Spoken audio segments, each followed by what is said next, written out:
그러면 본문에 나와 있는 건 양주동이고요. 그 다음에 또 다른 사람은 김한진이 있습니다. 선생님은 개인적으로 김한진 해석이 더 좋습니다만 해석 다르게 하면 그게 김한진이라니까. 그러니까 지금 뭐였지 기억이 안 나네. 느껴본 말하고 그렇게 시작하고 흥보로 갔나? 예, 뭐 어쨌든 그러면 일단 우리가 양주동 행동을 한번 보도록 할게요. 네. 양주동은 열치매로 시작을 합니다. 열어서 치면 나타난 달이 흰 구름 쫓아 떠가는 것이 아니냐라고 물어봤어요. 질문. 그렇죠? 화자가 달에게 질문하는 듯한 느낌을 합니다. 근데 나는 뭐 별로 그런 것 같지가 않은데 하얀 달. 왜 이렇게 해석하는지 모르겠어요. 응? 아니니? 하얀 달이라고 좀 하얀 달이요? 어디? 이게 아닌가? 어디? 아니 하얀 달이란 말은 두 해석에 어디도 나오지 않습니다. 두 해석에서 다른 게 뭐였죠? 김한진. 어디 부분이 달랐냐? 대체로 그러니까 좀 대체로 그냥 다 달라요. 아예 달라요. 다른데 일단 여기까지가 세 번째 구잖아요. 여기 이제 질문을 하는 부분이라고 보시면 됩니다. 그래서 그 다음에 달이 대답하는 부분이라고 보시는 거예요. 예. 세 번째 줄을 해석 다시 한번. 흰 구름 쫓아서 떠가는 흰 구름을 따라서 떠가는 것이 아닌가? 라고 물어봤어요. 질문. 그래서 이 구름 장막을 딱 열어치면서 나타난 달이 야, 너 지금 흰 구름 쫓아서 떠가는 거 아니야? 라고 물어본 느낌이라고 생각하시면 돼요. 예, 그게 이제 기, 서, 결 부분의 첫 번째 기에 해당이 되는 겁니다. 그래서 일단은 이 참기파라고도 19치이기 때문에 3단 구성이다 라고 생각을 하시면 돼요. 기석열. 기석열? 윤석열? 자, 그 다음에 네 번째. 뭐였지? 아니야. 그냥 지나가는 말이었지? 자, 네 번째 구는 이제 달이 대답하는 부분인데요. 새파란 날이여해. 자, 나리에다가 동그라미 하도록, 동그라미가 쳐져 있죠. 요 나리가 이제 냇물 정도로 해석을 하시면 돼요. 새파란 냇물에. 냇물에. 그러면 지금 이 동그라미 쳐져 있는 것은 깃파람이 얼마나 맑고 깨끗한 사람이었는지를 달이 상징적으로 표현하고 있는 것이다. 왜냐하면 달의 입장에서 봤을 때 새파란 날이여해. 냇물에 기랑 의, 즉 모습이죠. 모습이 있구나 라고 달이 대답을 했다면 아무래도 이 냇물에는 깃파람과 관련된 모습이 있다는 뜻이겠죠. 그래서 맑고 깨끗한 인품을 가지신 분이다 라는 것을 드러내고 있다. 자, 또 이것으로부터 나리스라고 되어 있으니까 나리가 이제 냇물이 내잖아요. 그래서 냇물의 제벽해라고 되어 있어요. 제벽은 이제 조약돌에 라고 해석을 하는데요. 거기 동그라미 쳐져 있죠? 보시면 조약돌은 단단하지만 그러니까 단단하지만 둥글둥글하죠. 그래서 겉으로는 원만한 성격이면서 속으로는 강인한 사람이라는 걸 보여주는 상징적 소재입니다. 이로부터 날이 제벽해 랑이 디니다셔 화란이 지니고 계시던 이 정도로 해석할게요. 지니고 계신 마음의 끝을 쫓으려 한다. 이렇게 일어난다는 거죠. 그러면 그 조약돌에서 화랑이 지니고 있는 마음의 끝을 쫓아간다. 이런 말이 나왔으니까 역시 조약돌도 깃파랑의 인품과 관련되어 있는 부분이다. 이렇게 생각하시면 되겠습니다. 이런 나리와 제벽 이 두 가지가 상징적인 소재라고 생각하시면 되겠고요. 이렇게 8구까지 봤습니다. 나머지 남아있는 그 두 구를 뭐라 그러죠? 낙구라고 하죠. 결 부분에 해당하는 낙구가 두 줄 나와 있고요. 낙구의 맨 첫머리는 아으라고 하는 감탄사가 나온다는 것이 일반적 19채 특징입니다. 이거는 무조건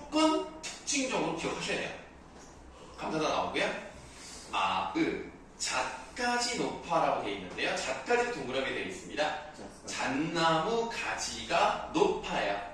저번에도 설명드렸습니다만 잣나무는 땅에서 그 위에까지 첫 번째 가지가 나오는 데까지 높이가 상당히 높습니다. 그렇기 때문에 서리가 내린다 하더라도 전혀 영향을 받지 않아요. 그래서 잣나무 가지가 높아 서리를 모를 화랑의 우두머리여 이렇게 해석을 하죠. 그러니까 서리는 거기 세모 쳐져 있는 것처럼 시련이든 유혹이든 나쁜 것이든 이런 부정적인 것을 의미한다라고 생각하시면 되겠고, 그런 점에서 잣나무와 반대된다 이렇게 보시면 되겠습니다. 그래서 우리가 세 번째 줄까지는 질문의 형식, 그리고 4에서 8까지는 대답하는 것이고, 마지막에 다시 시적 과자가 예찬하는 느낌으로 간다 이렇게 보시면 됩니다. 그러면 3단 구성이긴 한데 3, 5, 2의 형식으로 가요. 3, 5, 2의 형식으로 갑니다. 이것이 양주동의 해석이었다면 평가 문제집 한번 깔아볼까요? 평가 문제집 101쪽 한번 보시겠습니다. 김한준 선수. 일단은 101쪽을 정리만 좀 하고요. 그 다음에 완진이 형 쪽으로 갈게요. 네. 자, 101쪽을 보시면은 갈래가 있잖아요. 거기에 사뇌가 19체한가, 그다음 밑줄 하세요. 이 사뇌가라고 한다는 것도 기억해두면 좋을 겁니다. 이제 보기로 나오면 처음 들어보면 깜짝 놀랄 수 있으니까 19체한가를 사뇌가라고도 한다라고 보시면 되겠습니다. 성격은 당연히 예찬적이죠. 그거 동그라미 하시고요. 특징 첫 번째 하시겠습니다. 화자가 달에게 질문하고 답을 듣는 구성 방식을 취했고요. 특징 두 번째는 읽어만 볼게요. 향찰로 쓰인 작품으로 해독자에 따라 의미 해석의 차이가 있을 수 있다는 점. 그래서 우리가 이제 이 101쪽에 보는 그 작품하고 102쪽의 6번 문제에 나오는 거하고는 달라요. 해석이 다를 수 있다는 점.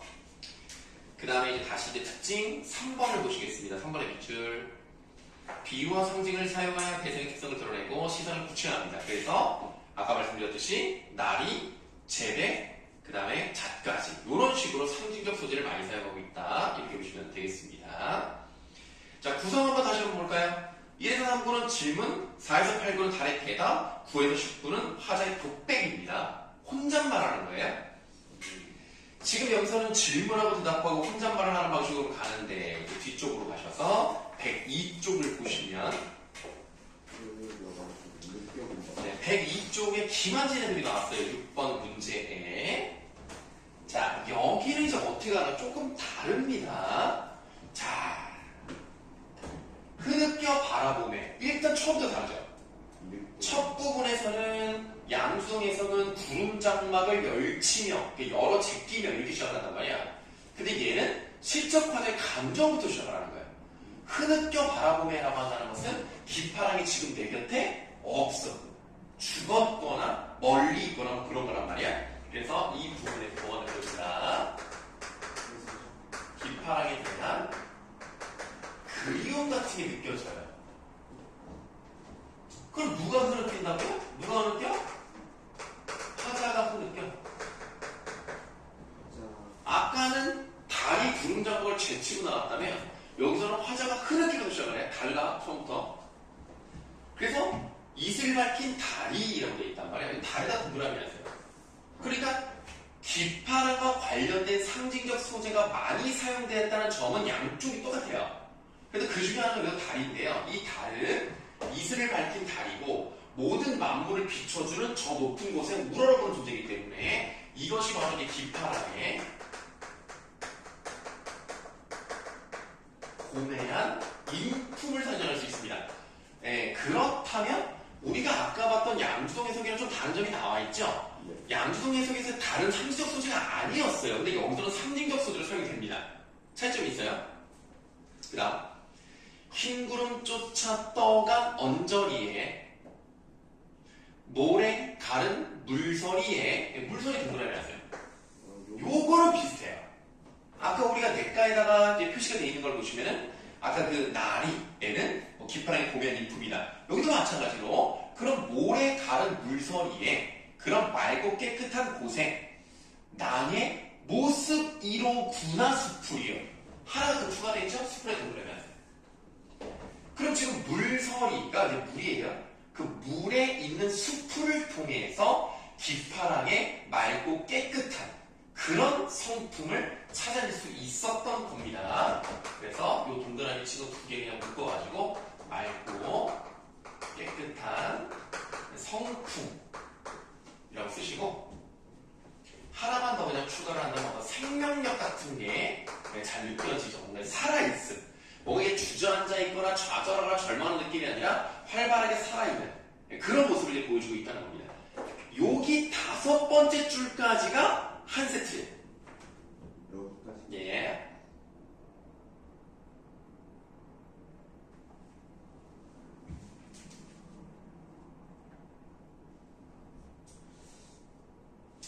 자, 그 다음 이론의 자갈밭에서 자갈밭 내려가세요. 이 자갈밭은요 상징적 소재가 아니에요. 이거는 그냥 시적 화자가 있는 공간적인 배경으로 사용이 됐습니다. 이 점이 다르죠? 양성에서는 어때요? 이 조약돌이 성품을 상징한단 말이에요. 근데 여기서는 그냥 이 사람이 있는 곳이에요. 이 이론의, 그러니까 1호라는 이름을 가진 냇물에 있는 자갈의 밭에서 낭이 진시던, 사실 여기가 지금 그 압축시켜가지고 9줄로 보이는데요. 낭이 진시던까지가 한 줄이고 원래 밑으로 내려가야 돼요. 마음의 끝을 좇고 있노라.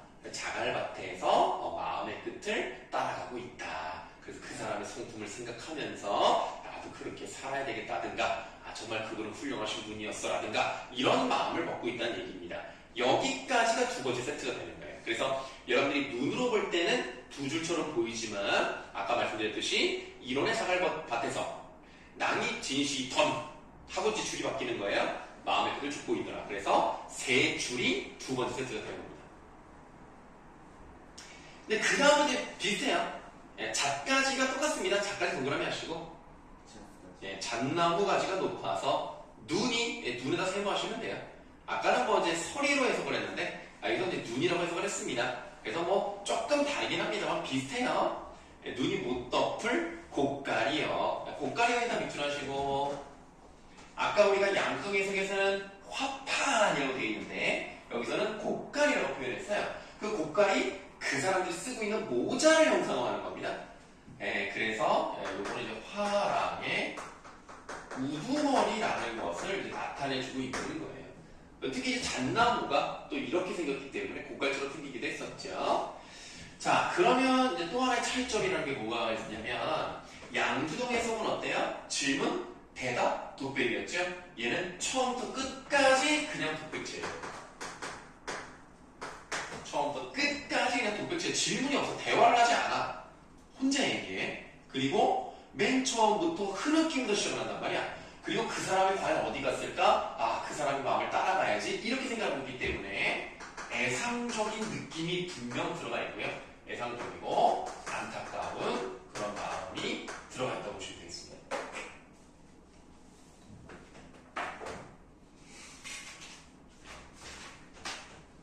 네, 요렇게 해서 참기파란가 한번 가볍게 봤습니다.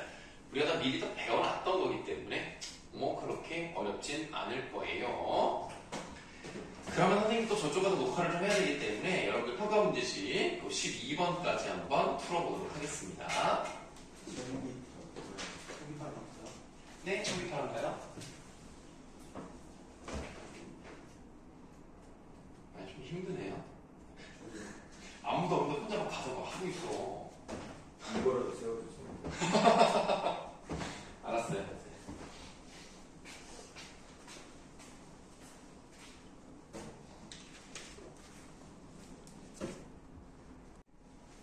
모의고사 해봤어. 뭐? 웨이트스를 하고 이수고. 자, 해봅시다. 답 한번 맞춰보죠. 1번부터 가지겠습니다. 1번에 3. 3이요, 3. 공단부 쪽 이미지는 없어요, 아예. 색채 대비고 있어요? 색채 대비라고 하면 이게 좀 잘 찾기가 어려울 수 있겠습니다만, 흰 구름 있죠? 네. 새파란 날이 있죠? 이게 흰색과 파란색이 그러니까 서로 대조된다는 뜻이 아니라 두 가지 색채가 나란히 나타나서 이렇게 있다는 얘기예요. 색채 대비를 통해서 선명한 이미지를 제시하고 있기 때문에 1번에 3번이 답입니다. 민준이 맞았나 보네. 훌륭한 학생이네.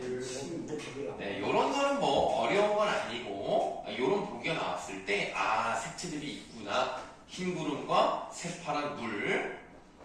다음 2번에 5번 3번에 1 4번에 2 5번 문제 좀 어려워요. 4 네, 그러나 이 문제는 나올 가능성은 없다고 생각합니다. 어차피 향찰에 대해서 여러분들이 알 필요는 없기 때문에 그냥 다만 그냥 간단하게만 설명을 드리면 지금 이게 감탄사잖아요. 그러니까 감탄사는 원래 실질적인 의미가 없어요. 그래서 실질적 의미와 형식 의미를 모두 지닌 부분이다가 아니라 형식적 의미만 지니고 있다. 이렇게 보시면 되겠습니다. 자, 6번에 답은 4번 7번에 1번 자, 혹시 뭐 틀렸죠? 6, 7번이요? 자, 적절하지 않은 건데요. 자, 일단 6번에 답은 4번이라고 말씀드렸습니다. 보기와 같이 해석할 때 이게 냉소적으로 바뀐다는 얘기는 차갑게 비웃는다는 뜻인데 이거 아는 건데. 네네. 일본 뭐 맞다고 적절한. 그렇죠. 적절한 것으로서 1번은 아까 말씀드렸듯이 서리와 눈은 좀 소재는 다를 수 있지만 같은 역할을 하죠. 뭐 시련이라던가 유혹이라던가. 그렇기 때문에 1번은 절대 답일 수 없고 절대로 냉소적이지 않습니다. 어떤 경우라도 냉소적이지 않습니다. 전체적으로 다 예찬적입니다. 그 다음에 7번에 A가 몇 번 했어? 달이죠. 3번. 자, 그러니까 아까 이제 말씀을 드렸던 것이 이게 높이 있잖아요. 높이 있기 때문에 우리가 우러러봐야 된다는 겁니다. 그리고 밝음을 상징하기 때문에 1번이 제일 가깝고요. 유랑을 상징한다는 것은 떠돌아다니는 얘기인데 그런 의미는 여기에서 부여하고 있지 않아요. 7번은 1번이고요. 자, 이제 8번으로 가실 건데 제막매가가 좀 섞여서 나옵니다. 제막매가도 역시 19체 향가기 때문에 형식적으로 같고요. 3단 구성 같고요. 낙구천벌이 감탄사 같고요. 자, 어떤 상을 생각한다는 점? 또 뭐 비슷하다 볼 수가 있겠죠. 맞네. 8번의 답은 3번. 3번 가야지. 좋은 문제입니다, 이거. 9번에 1번, 1번이 10번에 4번, 11번에 제벽. 그 제벽. 주어돌이로 써주세요. 찾아쓰라 그랬잖아요. 찾아쓰라 그랬잖아요. 제벽만 쓰셔야 됩니다. 6번째 줄에 있죠. 제벽. 그 다음 12번, 잡까지는 기파랑의 고개란 인품, 절개, 뭐 이런 거를 의미한다고 보시면 되겠습니다. 고개란 인품, 불하지 않는 절개. 이거 없었어야 되는데. 자, 뭐 질문 있으십니까? 네. 없으시면 계속 이거 수업해도 되죠? 저 자, 시조 세편을 해야 되니까요. 요것도 오늘 나눠준 프린트를 보시면은 저번에 하지 않았나? 했기 때문에 교재형은 간단하게 빨리 보겠습니다. 이미 거. 저는 나눠드린 거에 198쪽이라고 되어 있는 부분이죠. 시조 세편인데요. 자, 황진이와 윤선도의 시조가 나와 있습니다. 황진이가 쓴 시조의 형태는 뭡니까? 형태? 그러니까 무슨 시조라고 할 수 있죠? 평시. 거기 맨 위에 보시면 갈래가 평시조라고 되어 있죠? 평시조 동그라미 하세요. 자, 평시조라고 하는 것은 기본적인 시조 형태를 가지고 있다. 3장, 6구, 45자 내외의 기본적인 형태를 가지고 있다. 이거 평시조라고 볼 수가 있고요. 양반은 아니지만 양반들이 주로 사용하는 형태의 시조를 기녀인 황진이도 쓰고 있다. 이렇게 보시면 되겠습니다.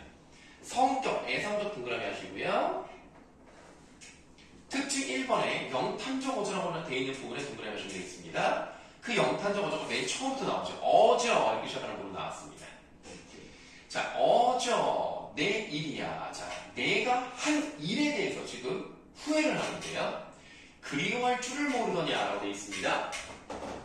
있으라고 했으면 가야만. 내가 이 밭에 가지 마세요. 여기 있으세요라고 했다면 가겠어요? 자기가 굳이? 이렇게 해석할 수 있죠. 그러면 지금 있으라 했다면 가겠느냐마는 자기가 굳이라고 해석을 한다면 어떤 표현법이 생겼다고 봐야 돼요? 도치법이 생겼다고 봐야 되겠습니다. 있으라고 했다면 그 사람이 자기가 굳이 가지 않았을 거야. 이런 의미란 말이에요. 근데 이제 이거를 그렇게 생각하지 않고 있으라 했다면 가겠느냐마는 내가 굳이 보내고 라고 해석을 한다면 이건 뭐라 그러죠? 행간불심이라고 한다. 내가 굳이 보내고 그리워하는 정은 나도 몰라 하노라. 내가 왜 그랬지? 아니 내가 그냥 자존심 때문에 가보시오 라고 했는데 자존심을 버리고 그냥 있으라고 할걸 왜 내가 그랬을까 라고 하는 마음이 담겨져 있습니다. 어떤 일상생활의 진솔한 감정이 나타나 있다고 생각하시면 되겠는데요. 일단 시조는 3단 구성입니다. 초장, 중장, 종장이죠. 이 3단 구성이라는 점이 뭐랑 같죠? 사내가 우리가 아까 봤던 19체 향가의 기본적 형식과 같습니다. 3단 구성이라는 점과 그리고 뭐 이 시조는 아니지만 종장이 이제 마지막 세 번째 세트잖아요. 종장의 첫머리에 감탄사가 들어가는 경우가 종종 있다라는 점. 그런 점들이 바로 시조의 기본적 형식인데요. 아마 이런 것 때문에 19체 향가의 영향을 받았을 것이다라고 추측이 가능하다는 얘기입니다. 네. 두 번째 줄에 그럼 도치랑 행간벌침 네. 네, 도치로 보는 관점이 하나 있고요. 행간벌침으로 보는 관점이 있는 거죠. 그리고 두 가지 의미를 해석이 되기 때문에 중의성을 갖는다라고 표현하는 겁니다. 그렇습니다. 자, 이번에는 윤선도의 만응인데 혹시 학교에서 이거 만응 혹시 다 봤어요? 6수가 전체 6수거든요. 제가 잘 들어갔네요. 아, 아직 안 들어갔어요? 이거 시조 세분은 아예 안 하셨거든요. 아, 정석하는 중입니다. 알겠어요. 일단은 여기 있는 3개만 하고 나중에 전문이 다 들어가면 그때 다시 하겠습니다. 자, 만응은 흥이 넘친다 정도로 해석을 하시면 돼요. 흥이 넘친다. 네, 흥이 넘친다. 자, 근데 이 시조는 하나만 얘기는 연달아 있죠. 그래서 무슨 시조라고 하는 거예요? 연시조 강호 한정화 밑줄하시고요. 여기서 말하는 강호라는 게 뭐예요? 강연. 자연을 의미하죠. 강자에 호수 호자입니다. 그래서 이 부분에서는 자연에서 느끼는 한가로운 정서를 노래했기 때문에 강호 한정가다 이렇게 보시면 되겠습니다. 그렇기 때문에 성격에도 밑줄하셔야 되는데요. 자연 친화적이고 풍류적이다. 풍류. 네, 좀 즐기는 자연 속에서 즐기는 그런 느낌이 있죠. 노이는 그럼 이제 삼수 한번 들어가도록 하겠습니다. 잠들고 혼자 앉아 먼 산을 바라보니 그리워하던 님이 온다 하더라도 반가움이 이만하겠느냐라는 것은 자연이 주는 즐거움을 하다. 그러니까 서리법이 사용이 됐죠. 그리고 조금 더 말씀드리면 비교법도 사용이 된 거예요. 무슨 말이냐면 산하고 님을 비교를 했어요. 그 중에 뭐가 더 좋다? 산이 더 좋다. 그러면 어떤 면에서는 이런 문제가 나올 수도 있겠어요. 가의 화자에게 나의 화자가 할 수 있는 말로 사랑하는 사람이 떠나갔다 하더라도 너무 그리움만 하지 마시고 그런 그리움이보다 더 좋은 자연을 즐기며 살아보는 건 어떻겠습니까? 라고 가의 화자에게 말할 수도 있지 않겠습니까? 네, 그런 것도 한번 생각해 보시고 도를 하십니다. 자, 그 다음에 말쌈도 우음도 아니어도 자, 말쌈은 그냥 말입니다. 말도 안 하고 우음을 어떻게 해석해요? 웃음입니다. 그래서 말도 안 하고 웃지도 않는데요. 누가요? 산이 말도 안 하고 웃지 않아도 나는 끝내 좋아한다. 여기 비오타 나왔죠? 네, 좋아하노라. 그래서 여기서는 마치 산과 내가 한 몸인 것 같은 느낌이 들 정도로 좋아하기 때문에 작은 글씨 보이십니까? 그 삼수 밑에 물알체 보이십니까? 물알체가 동그라미 났어요. 아니 그러니까 이신전식이 틀렸다는 건 아닌데요. 물알체가 더 많이 나오니까 물알체 동그라미 해봤어요. 네. 그러니까 이신전심이라는 것은 이제 마음으로서 마음에 전달이 된다. 같은 마음이다. 뭐 이런 내용이고요. 물화일체는 하나가 되었다. 이런 뜻입니다. 4수 볼까요? 누구셔? 자, 누군가 아까 삼공. 자, 독은 어떻게 했을까요? 독은 보답니다. 보다라고 해석을 합니다. 삼공이 뜻은 왼쪽에 나와 있죠. 영의정, 좌의정, 우의정. 지금으로 따지면 국무총리, 부총리 이런 것보다 더 좋다고 얘기했어요. 누군가 그렇게 얘기했어. 자연을 즐기는 게 그런 거 하나보다 좋아했더니 내가 느끼기는 어땠어요? 천자보다 좋다. 천자의 자리, 황제의 자리가 이만하겠느냐? 서리법이 또 한 번 사용되죠. 나는 자연을 즐기는 게 황제의 자리보다 더 좋아. 자, 이제로 헤어든 생각을 해보니까 소부와 허유가 야가스. 뭐 소부에 대한 얘기는 이제 안 합니다. 너무 유명하니까 이제 시간 아까우니까 안 해요. 예, 자연을 즐기는 대망이라고 생각하시면 되겠는데 이런 대명사들이 정말 머리가 약은 이유는 이것들이 자연이 좋아서 이미 알고 들어갔구만 이런 생각을 하는 거죠. 아무튼 임천하는 메모하시고요. 아까 우리가 삼수에서는 물화일체가 되게 중요한 한자서 왔다면 이 4수에서는 임천하는 게 중요한 한자서입니다. 임천하는 게 뜻은 나와 있으니까 보시면 되겠는데요. 임자가 숯불 임자에 천이 샘천자입니다. 자연을 의미하죠. 한흥은 한가로운 흥취. 네, 3수와 4수를 보시면은 그냥 자연 속에서 즐기는 내용이 나와 있는데 6수는 좀 달라요. 육수가 조금 왜 그러냐면 율전도가 유배를 많이 갔단 말이야. 유배를 많이 갔는데 주변 사람들이 유순도가 유배를 갔다 잘 살아. 워낙 지금 부자여가지고 그렇게 힘들게 살지 않았단 말이야. 유배를 가던. 그러니까 정치적으로 굉장히 억울하지. 하지만 생활이 그렇게 힘들고 막 거지처럼 살지는 않았어요. 주변에서 막 뭐라고 하는 거야. 야, 저것 봐라. 유배 가서 되게 잘 살고 있는데 짜증나네. 아, 임금님 제보세 제일이요. 이러니까 약간 장치를 깔아놓는 거죠.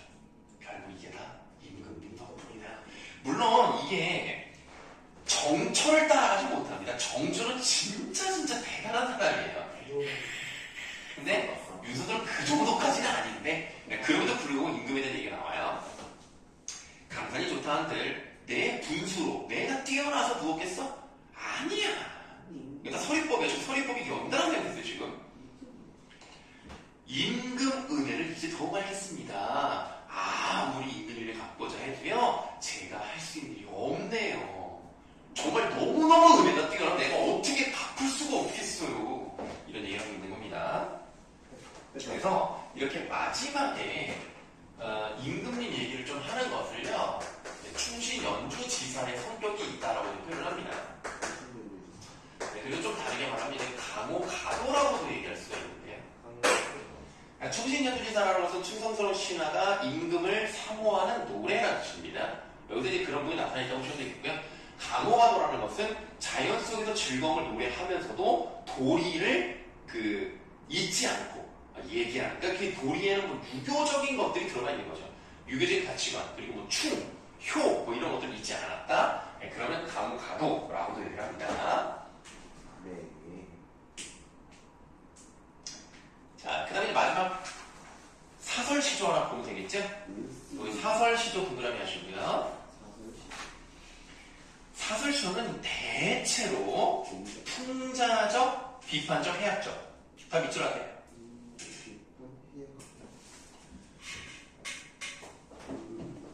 이게 아무래도 사설시조는 작자미 이상이잖아요. 어떤 계층이 주로 지었다고요? 평민이. 그러니까 일상생활의 고되고 힘든 내용을 진솔하게 표현하는 경우가 많았습니다. 그러다 보니까 있는 놈들 욕하고 탐관을 욕하고 이런 내용이 많을 수밖에 없어요. 뭐 다 그렇다는 얘기는 아닙니다. 그냥 뭐 그런 거 말고 사랑 얘기도 있는 것이고 아니면은 그냥 자기가 일하는 뭐 농사 짓는 내용이 나오기도 하지만 이렇게 좀 있는 놈들이 막 뜯어가는 그런 내용을 또 비판하고 풍자하는 그러면서도 건강한 웃음을 잃지 않는 그런 성격이 있다고 생각하시면 되겠습니다. 일신이 사자하였더니 내 한 몸이 한번 살아가보자 했더니 물것 깨워 못 살겠구나. 자, 물것에다 세모하시면 되겠죠. 이거 안 좋은 건데. 예, 이거 무는 것들 있잖아요. 모기 같은 것들, 막 벌레 같은 것들. 이런 애들이 못 견디겠어요. 얘네들 때문에. 이 물것이 바로 탐관 오리 같은 놈들을 말하는 거죠. 뜯어먹는 놈들. 백성 착취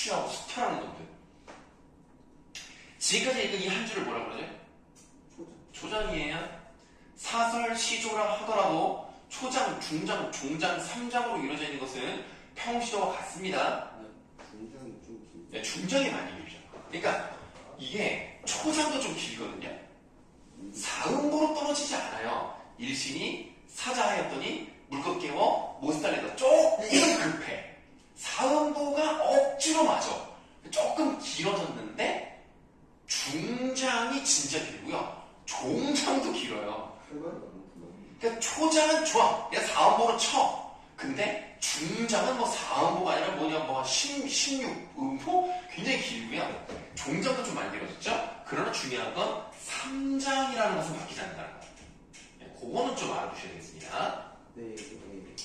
자, 비파 같은 빈대새끼, 사령 같은 등에 어이라고 되어 있는데 사령의 뜻이 위에 나와 있습니다. 사령을 등에라는 벌레로 비유하고 있는 거예요.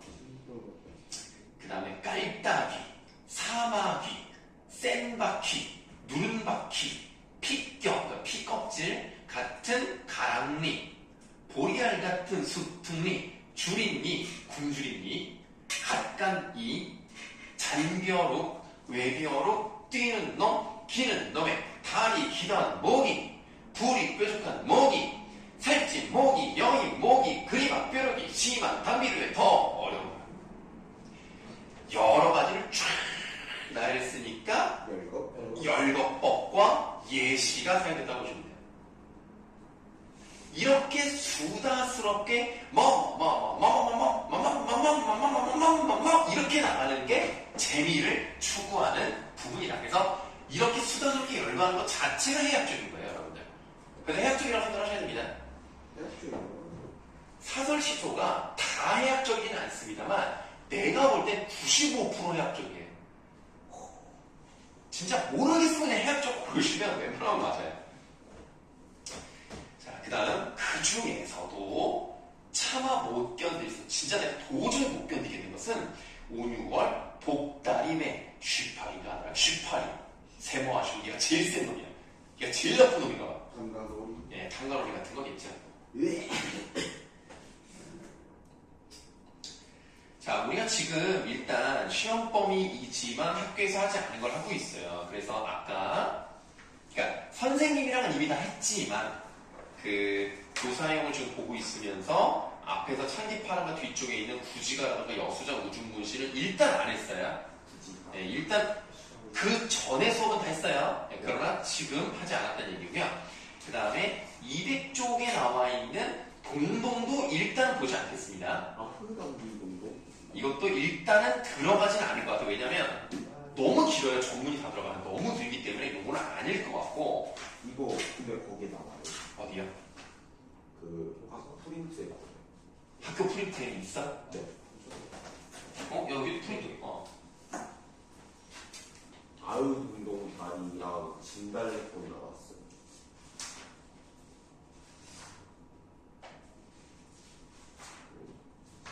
너무 읽어봤는데 재밌던데요.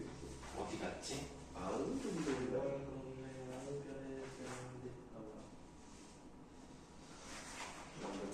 아, 여기 헐가원 요 문제. 네.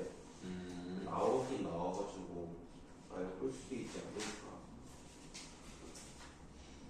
아니, 진짜 걸고 와야겠다. 잠깐만. 됐어요. 그래, 알았어. 너 어딜 가는 거야? 만나세요. 백드루만.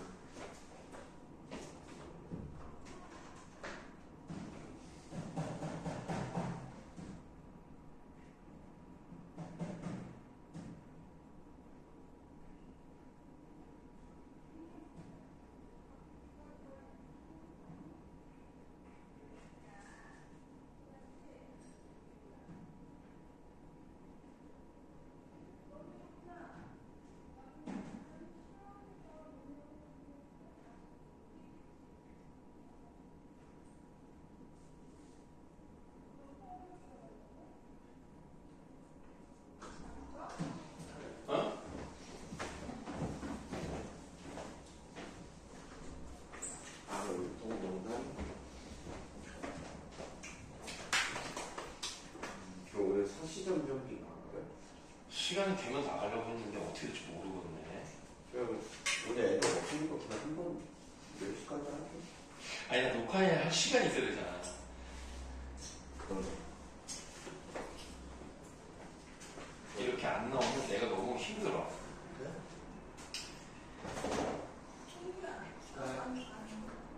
네?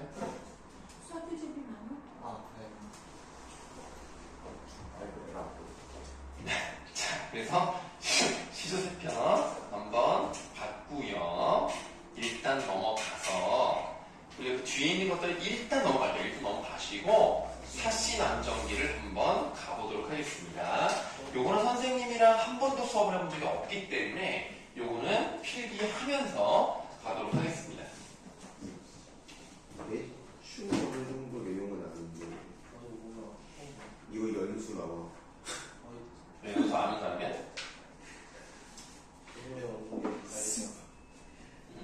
아닙니다. 연수. 아들 이름이 연수야. 유연수. 쌤이 아들이래요. 아들이. 뭔데? 연배친이. 어? 예예예. 유연수. 예예예. 야, 그래도 이게 사시남정이니까 사연수야. 아니야. 사실은 여자고 유연수가 남자야. 유연수예요. 괜찮네. 남정이잖아 남정. 남정이라는 거 뭐냐면 남쪽으로 쫓겨간 이야기예요. 그래서 사씨가 이 집에서 쫓겨나서 남쪽으로 내려갑니다. 그래서 사씨 남정기예요. 사씨가 쫓겨난 이유는 뭐 읽어보시면 나오겠습니다만 교시라는 여자 때문에 그러는데요. 예시 같은 느낌. 네, 그 일부 다쳐질 때. 네, 맞습니다. 그래서 사씨가 본처, 원래 부인이고요. 애를 못 낳아가지고 교시라는 첩을 들입니다. 근데 그 첩이 나쁜 년이어가지고 아주 이 집안에 풍파를 일으킵니다. 그리고 자기는 딴 남자랑 바람을 펴요. 그래서 그 남자를 이용해서 원래 남편도 모함을 해서 남편도 쫓아냅니다. 지들끼리 살아요. 그러니까 나중에 걸려가지고 뒤지게 혼나고 결국 빠이빠이. 그리고 뭐 자. 솔직히 그런 것도 있는데 자유로운 연애를 뭐 추구하고 그런 것도 있어. 누가요? 여기 사시 남정계 이거 갑자기 이러고 살다가 바람을 펴버리는 거야. 자유로운 남녀 연애 이런 것도 나오고. 나온다는 걸 뭐 그 나온다고 뭐 들었다는 거예요? 뭐. 그거 선지 있었어요. 아 그래요? 정답이었어. 언제? 그 뭐지? 이거를 배웠어 지금? 네, 다음번에 가져올게요. 제가 방학 때 나왔거든요. 아 따로 한 거. 아. 언제 있어요? 책임을 자, 이 사시남정기는요 국문 소설입니다. 한글로 쓰여졌고요. 김만중이라는 사람이 이 글을 쓴 이유는 뭐 여러 가지가 있습니다만 일단 첫 번째가 자기 엄마가 너무나 심심해하셔서 이 엄마가 좀 재밌게 글을 읽었으면 좋겠다 해서 이제 만드는 원인이 있기도 있어요. 그래서 김만중 하면 또 이제 구운몽이 또 유명하세요. 네, 그래서 구운몽 사시남정기가 다 좀 엄마를 위해서 쓴 이유도 있기는 있는데요. 예, 얘는 효자예요. 국문 소설이면서 그 다음에 이제 가정 소설이라고 합니다. 그래서 한글로 썼고요. 집안에 관련된 얘기이기 때문에 가정 소설인데 성격이 좀 중요해요. 이게 풍간적이라는 말을 쓰는데 이게 무슨 말이냐면 이제 숙종이라는 거 알죠? 숙종. 숙종. 이 숙종의 원래 부인이 인현왕후예요. 근데 이 사람을 쫓아내고 누구를 중전으로 앉혔습니까? 장희빈을 중전으로 앉혔습니다. 네 맞아. 이게 잘못됐다는 것을 말하고 싶은 글이에요. 그래서 여기서 이제 숙종이 여기에 그 주인공이 유연수에 해당이 되고요. 원래 본처니까 얘가 사씨야. 그리고 얘가 교씨에 해당이 됩니다. 그래서 유연수가 결국 사씨를 물리치고 얘를 진짜 부인으로 앉힌 것처럼 숙종도 인현왕후를 물리치고 장희빈을 앉힌 거 아닙니까? 이런 것들이 잘못됐다는 것을 숙종에게 말하고 싶었던 거예요. 그래서 이러한 상징적 의미를 통해서 올바른 말을 하는 것을 간한다고 표현하거든요. 간. 그래서 풍간적이다 라는 말을 쓰는 겁니다. 이게 일단 보기로 나올 가능성이 높죠. 풍간적이다. 그래서 이 내용은 전체적으로 이제 이런 모습을 이제 풍자하면서 내가 임금에게 이 말만큼은 꼭 해야 되겠다라는 간을 하는 성격이 있습니다. 실제로 그렇게 중요하지 않지만 어쨌든 전지적 자가 시점이고요. 예, 아까 말씀드렸지만 남편을 하는데 부인이 많죠. 일부 다처제입니다. 일부 다처제로 인한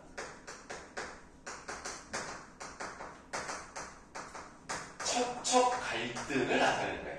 그러니까 본래 부인이 척고 그 다음에 들어온 여자가 척이잖아요. 이 갈등을 지금 나타내고 있는 거고요. 네, 그 다음에 두 번째로는 이제 선과 악의 대립을 중점적으로 보여줍니다. 당연히 사씨가 선이고요. 교씨가 악이죠. 저게 제재라고 아니, 저기 특징이에요, 특징. 네. 제재. 제재는 중심 부재를 말합니다. 자, 그러면 앞부분의 줄거리를 보도록 할게요. 명나라. 자, 우리나라 소설이지만 배경은 중국입니다. 진짜 우리나라만 안 되니까. 그렇지. 그런 게 있어요. 맞아요. 그 임금 심리를 건드리면 큰일 나기 때문에 괜히 우리나라를 배경으로 하면 큰일 납니다. 아닌 척 해야 되거든요. 자, 명나라의 제사 유희는 느지막이 아들 연수를 얻습니다. 그래서 유연수가 이제 일단 주인공 중에 한 명이고요. 부인 최 씨는 연수를 낳고 세상을 떠났어요. 아이고, 연수 엄마 죽었네. 연수 애미요. 자, 그 다음 밑줄. 자, 연수는 15세의 과거에 급제하여 한림학사가 된 후라고 되어 있죠. 15세의 과거에 급제했다는 건 정말 대단한 능력입니다. 이게 과거에 급제를 못하는 사람들은 40살까지 공부하다가 결국은 못하는 사람도 많아요. 그래서 한림학사라는 어떤 벼슬 자리를 하나 얻은 거죠. 그래서 우리가 고전에서 조심하셔야 되는 건 뭐냐면 어떤 직책을 얻었잖아요. 그럼 그 이름으로 불립니다. 그래서 유연수가 본명이지만 유할림으로 나온다는 얘기예요. 이런 것들을 고전에 놓치시면 안 돼요. 어쨌든 이 유할림은 뛰어난 재능을 가진 사람이다 라는 걸 알 수 있습니다. 국가고시를 뛰어넘은 거죠. 너희보다 어린 나이에. 대단한데? 네. 그리고 사씨와 결혼을 합니다. 결혼? 아니 옛날에 결혼 빨리 했잖아. 좋은. 아이 좋은이라고 하기도 좀 원래 다 15세 넘어서 결혼하고 그랬어. 춘향이랑 몽룡도 16세에 결혼했어. 정상적으로 17세에 결혼한 것 같지만 16세에 이미 더 이상 말하진 않겠습니다. 자, 사씨와 결혼을 했고요. 선아이가 흘러 유희는 병에 걸려 세상을 떠났다. 아이고 우리 부모님 다 돌아가셨네. 이런 뉴스처럼 흘러 3년의 상기가 훌쩍 지나갔다. 옛날에는 부모님 돌아가시면 3년씩 제사를 지냈으니까 지나갔습니다. 한림은 비로소 관직에 나아갔다. 천자는 장자들을 크게 쓰려 하였다. 한림은 아주 소를 올려 조정의 특실을 논했다. 그런데 엄승상이 있다. 엄승상 생각하세요. 이 엄승상이요. 황제 다음으로 권력을 가진 사람입니다. 당대의 권력자예요. 네, 맞아요. 근데 주인공 입장에서는 좀 반동인물, 좀 반대되는 인물이라고 생각하시면 되겠습니다. 그래서 엄승상이요, 실권을 쥐고 있었는데 얘가 마음에 안 드는 거야, 한림이가. 기꺼워요. 네, 그래서 기꺼워하지 않았다는 것은 별로 좋아하지 않았다는 뜻입니다. 네, 그런 걸 여러 가지로도 관직을 올라가지 않았어요. 그러니까 능력은 좋은데 좀 미운 털이 박혀가지고 관직을 올라가지 않았습니다. 자, 그 무렵 한림 부부는 나이가 모두 23살이었다. 이제 뭐 나이가 일부 지났네요. 그들이 성혼한 지가 또 10년 걸렸다. 아, 이거 도대체 몇 살에 결혼한 게 좀 이상하지 않습니까? 아까 분명히 15세의 과거에 급체해서 결혼했다며. 근데 어떻게 10년 가까이 흘러가? 10년 가까이가 8, 9년인데. 가까이 이루어졌죠. 아니, 물론 그렇긴 한데 10년을 얘기할 필요는 없지 않나요? 네. 그럼 13살에 결혼하고? 잠깐만. 그냥 8년이라고 하면 되잖아. 왜 굳이 10년이란 말을 써? 13살에 결혼한 것도 아닌데. 근데 어쨌든 10년이나 지났는데 아이고 막 이렇게 그냥 좋은 시간 막 근데 애가 없어. 초딩 때 이거 이제 아니 15세 때 결혼했다 이거 자꾸 초딩이래 이 사람아. 중2 예. 어쨌든 10년 가까이 8년이 지났는데도 애가 없어. 그러니까 9년 차지, 이제 9년 차. 그렇죠. 자, 사실은 마음속으로 없이 근신하면서 홀로 생각했어. 왜? 옛날에는 애를 못 낳으면 가문이 끊기잖아. 그리고 걱정을 하는 거야. 체질이 허약해서 자녀를 생육할 수 없는가 보다. 그러니까 내가 몸이 안 좋아가지고 애가 안 생기나 보다. 사씨가 조용히 하려는 게 척을들하고 권유하였다. 아니, 오히려 여자가 권장을 합니다. 여자가 남편한테 척을 좀 들이시는 게 어때요? 할림은 그 말이 진심이 아니라고 생각해서 웃으며 대답을 하지 않았습니다. 참, 그냥 하는 말이겠지. 넘어갔어. 사실은 나 몰래 매판을 시켜. 그러니까 지금 다음에 중매해주는 전문가가 있어요. 그 전문가 할머니. 그 매판을 시켜서 양각에서 쓸만한 사람을 고르겠습니다. 두 부인, 여기서 여러분들 많이 헷갈리는데 두 부인 메모하시고요. 이게 투 와이프스가 아닙니다. 미세스 두입니다. 아시겠죠? 두 부인. 예, 두 부인. 예. 근데 이걸 많이 오해를 해요. 근데 이 두 부인이 누구냐면 이것도 참 오해하시기가 참 좋은데 고모예요. 유한님의 고모입니다. 그럼 이상한 점 있지 않아요? 고모인데 찾아가면은 아니 그게 중요한 게 아니라 고모인데 고문 두씨야. 이상하지 않아? 그러니까 아빠는 유시잖아. 아빠가 유씨잖아. 근데 고모가 두씨야. 이건 뭐야? 별래요. 그냥 특이한 케이스인데 남편이 두씨예요. 이 고모부가 두씨야. 그래서 두부인이라고 얘기하는 거예요. 아시겠죠? 좀 어렵죠, 좀? 그래서 두부인은 두 명의 부인이 아닌 두씨 성을 가진 부인인데 남편이 두씨여서 두부인. 그냥 이렇게만 아시면 돼요. 이런 거 시험에 안 나와요. 그냥 오해하실까봐 설명을 드리는 겁니다. 자, 두부인이 그 말을 듣고 몹쓸 나서 이내 사실을 찾아봤습니다. 네. 아니, 듣지 않니 남자가 장부르게 첩을 구한다고 하던데 그게 정말인가? 그렇습니다. 아하, 걱정이 되는 거죠, 밑줄. 집안에 첩을 들어가서 환란의 근본이야. 뭐냐. 싸우겠지 당연히. 어떻게 여자가 두 명이 다 안 싸우고 잘 지내겠어. 야 얘들아, 일부 다투제란 말도 있지만 첩을 이렇게 쌓아두는 제도를 뭐라고 할까요? 축첩제도라고. 좀 비슷한 느낌이었지만 쌓을 축자입니다. 첩은 하나 둘셋 능력만 되면 계속 둘 수 있어요. 그래서 축첩이라고 하는데요. 그런 축첩제도에 대한 비판적 인식을 가지고 있습니다.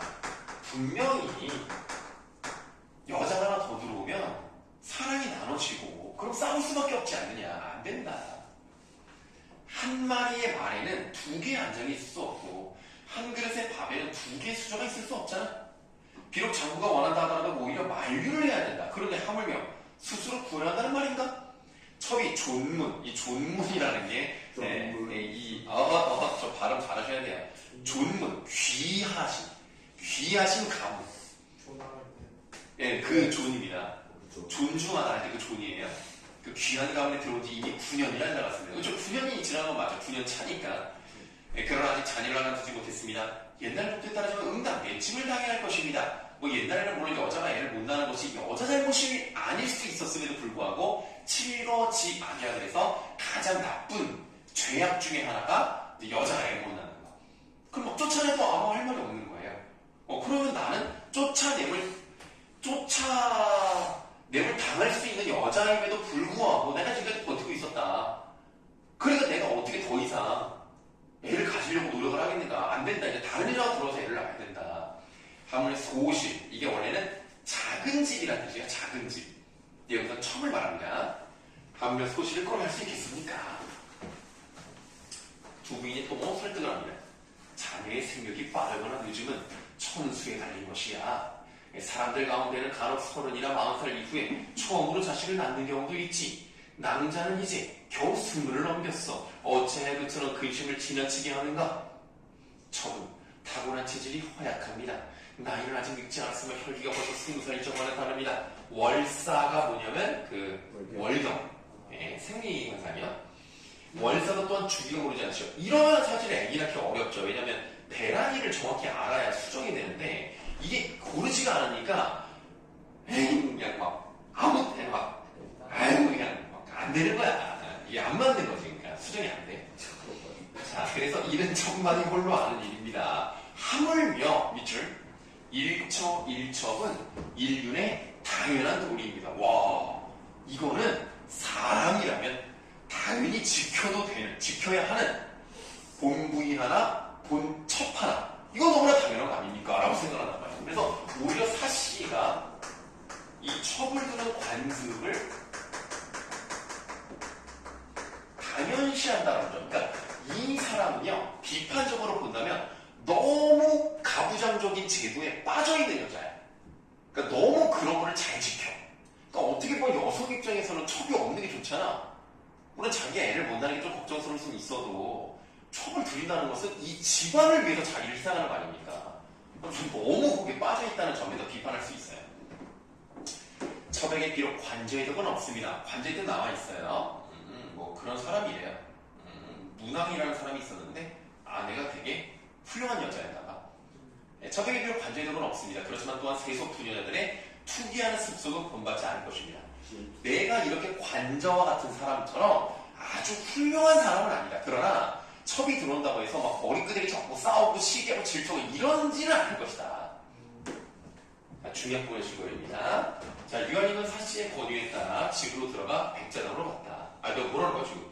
유한임은 사씨의 권유에 따라 어쩔 수 없이 교씨를 첩으로 받아들이고 교씨는 얼마 지나지 않아 아들 장주를 낳습니다. 장주가 교씨의 아들인데요. 이 교씨가 얼마나 나쁜 년이냐면 어떻게든지 이 집안을 자기가 먹으려면 일단 사씨를 쫓아내야 된단 말이에요.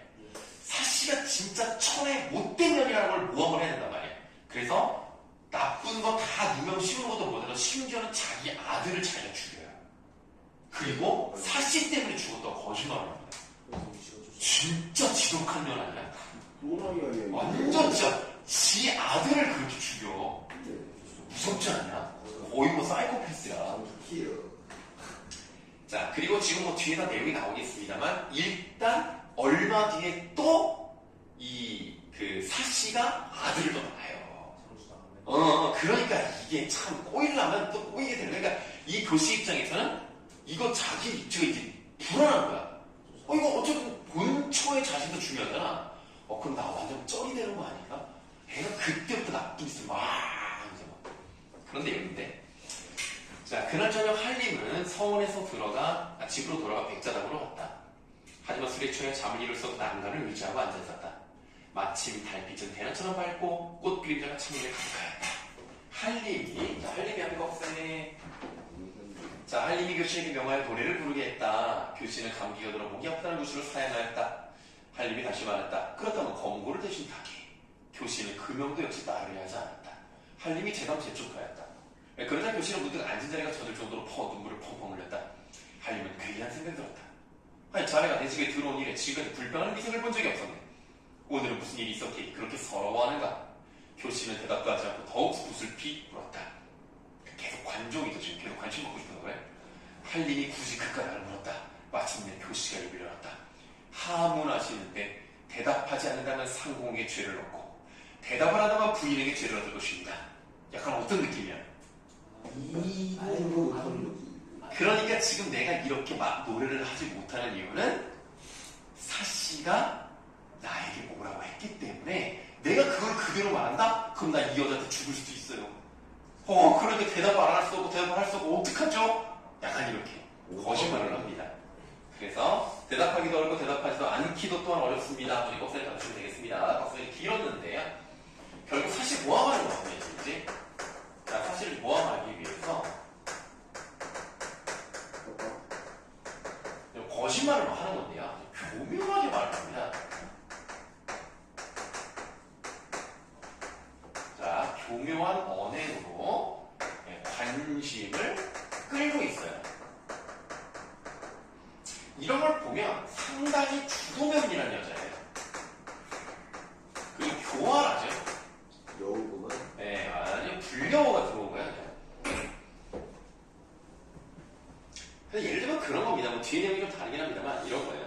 예를 들어서 이제 뭐 자리가 이제 꽉 차가지고 저기 자리가 부족하니까 오늘은 좀 어려울 것 같습니다. 다음에 오세요. 이렇게 이제 친절하게 말을 했다 치면 야, 그 가게 안 되겠네. 손님을 내쫓아? 약간 이런 느낌으로 어떤 거를 꼬투리를 잡아가지고 부풀리는 방식으로 말을 해요. 그래서 노래를 하지 못하는 이유가 사실 때문이다. 뭐 이런 식으로 얘기를 하는데 선생님 저쪽에 녹화도 해야 되니까 오늘은 여기까지만 하도록 하겠습니다. 자, 잠깐만요. 숙제를 좀 드려야 되는데 그거 좀 읽어봐야겠다. 잠깐만요. 이거가 뒤에 중력으로 나왔어. 원래 엄청 길어요. 진짜 엄청 기대되게 짧게 나와요. 잠깐만 기다려. 내가 저쪽에다 풀을 두는 것 같은데. 몸을 찾아본다. 선생님, 파스팅인가? 파스팅. 버스입니다.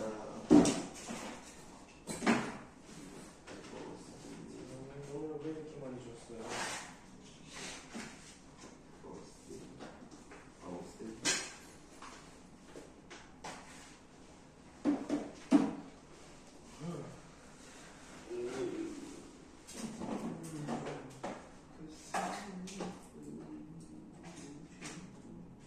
가서